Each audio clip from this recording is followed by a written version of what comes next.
अस्सलाम वालेकुम, welcome back to my YouTube channel. So viewers, आज पहले मैं आपके लिए बहुत ही टेस्टी लजीजा मिक्स खीर की रेसिपी। तो चलें अपनी खीर रेडी करते हैं।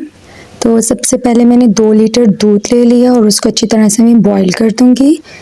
जैसे ही इसमें बॉईल आएगा तो हम इसमें अपने लजीजा मिक्स खीर के 2 पैकेट ऐड कर लेंगे। तो चलिए अब इसमें हम खीर ऐड करते हैं और फिर उसके बाद इसको हम अच्छी तरह से 15 से 20 मिनट तक अच्छे से पका लेंगे और बीच में चम्मच चलाना है ताकि खीर जो है वो पैन के साथ ना लगे। अब इसी तरह से आपने इसको 15 से 20 मिनट तक अच्छे से पका लेना है। तो फ्रेंड, जितने भी मेरे चैनल पर न्यू हैं प्लीज़ जल्दी से मेरे चैनल को सब्सक्राइब कर दें और बेल आइकन को प्रेस करना मत भूलिएगा। Thank you so much. तो आप देख सकते हैं अब ये गाढ़ी होती जा रही है।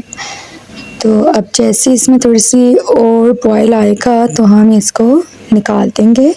अब इसमें थोड़े से हम ड्राई फ्रूट्स चॉप किए हुए हम इस पर स्प्रिंकल करते हैं और साथ में ऑलमंड्स, क्रश ऑलमंड्स डाल के इसको थोड़ा सा डेकोरेट कर लेते हैं और इसको ठंडा होने के लिए रख लेते हैं।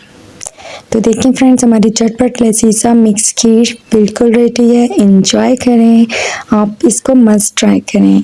Thank you so much for watching. Take care. अल्लाह हाफिज़।